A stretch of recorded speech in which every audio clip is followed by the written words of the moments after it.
Welcome back to my channel, y'all. It's me, Curly K Glam, and I'm here today to give you a wig review. Not a wig review, I'm lying, a wig update. So as you can see, y'all, this is on, my wig update is on Neesha 203. She was the longest one out of the whole Neesha clan from the first set of releases of the new Neesha Soft and Natural collection. And I got her in the color DRF-F2 Butterscotch. Initially, this was the only butterscotch wig I was supposed to get, but Ebony Line ran out of wigs in one of my colors, so I had to get a substitute color for Neesha 201. I was supposed to get a Neesha honey blonde, the honey brown color the first time. But as you can see, there is an update made to my Neesha 202, my 203. I did go in with a razor comb, and I gave her more of a shorter look. Now, the Neesha 203 was not too much hair for me, but the length was a little too much for me. And with this texture and it being long, I felt like that was like Matte City USA and like Tango City USA, especially with blonde colors, because for some reason in longer lengths, and especially in this texture and in blonde wigs tend to tangle and shed quicker and don't have as long of a life as natural colored wigs. I do, of course, my favorite thing about this is the face framing butterscotch highlights and these layers right here. I did go back in with my hot comb and I lifted the roots in the front, and of course I went back in and flattened it up here because these texture wigs do have a tendency to be a little bit humpy. I do have my hair braided all the way down, so this is as flat as it can get. I do like this wig. This wig gets more play than 202, but the wig, of course, as I said in my previous video, the wig that gets the most play is 201. But I love this color, and I did not have a long wig in this kind of blonde. I think this is my most blonde, like brightest blonde unit, and I like it. It gives something different. I like the dark roots. The way Outre did the coloring of the rootage and the fresh framing, and then the mixture of the blonde with the browns, tangle. Anyway, they did that. Like I said, this wig is heat safe, and so that allowed me to go back in with my curling barrel, and I went back in and bumped. I went back in and pin curled this wig, and so as you can see, I'm getting a few snags, but that's to be expected. It's this long and it's blonde. I did go back in and re-bump the ends and pin curl it. That way I can have this body, and it's giving like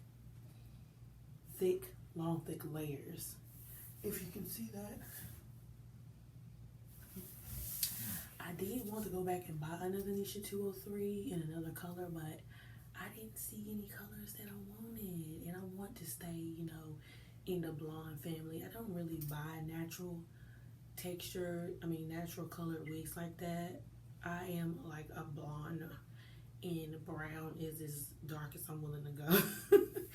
But I love the blonde and the light browns. I really feel like that makes my skin pop, and I feel like with the right outfit, like this wig is giving nothing but attitude. So I'm here to tell you, like, these Neesha wigs are a good investment, even if you do wear them every day. Unlike me, I don't wear my Neeshas every day, but I am a texture wig person, so I wear a texture wig every day.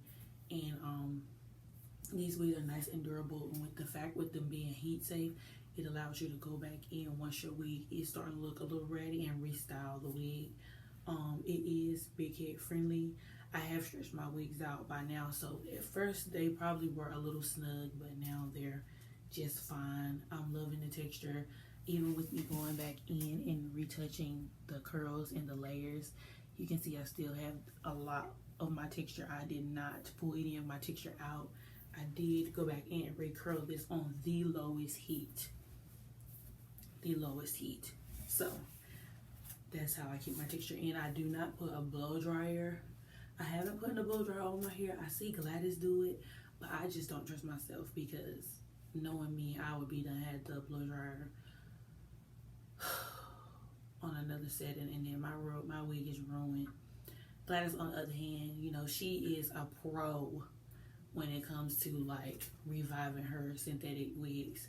But for me, I just go in and, you know, take a hot curler and just recurl it. And I like my wigs to have some type of a curl. I don't necessarily like it all the way straight. I like it to be curled some, even, you know, I'm a curly girl, but I prefer for it to have some kind of bump and, you know, like situation. So that's why I went back in and re-curled and pin curled my wig. Y'all, I think that's all I have for this review. I mean, if there's anything else y'all want me to talk about, or if you have any further questions, please feel free to leave me a comment down below. And if you want to restyle your neesha wig and she's old, you can, you know, take your heat tool on low, of course, on low, and, you know, research her up and make her pop in. And this color, DRFF2 Butterscotch, is perfect for the hot months. Even though I probably would wear her in winter, but she's perfect for any season, really. But, you know, some people prefer to wear their lights in the spring and the summer and their darks in the winter and fall. So that's it, y'all. I have reviewed and given an update for Mother Neesha 201, 202, and 203.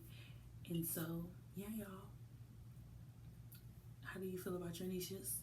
Leave me a comment down below, and I'll be back with more videos. Be sure to catch up on my newest wig reviews, and please stay tuned for my future wig reviews and my future wig updates, where we are natural here on this channel, and we wear natural texture wigs, colored wigs, and curly wigs. Period. Poo. And I'll be back with more videos. Deuces.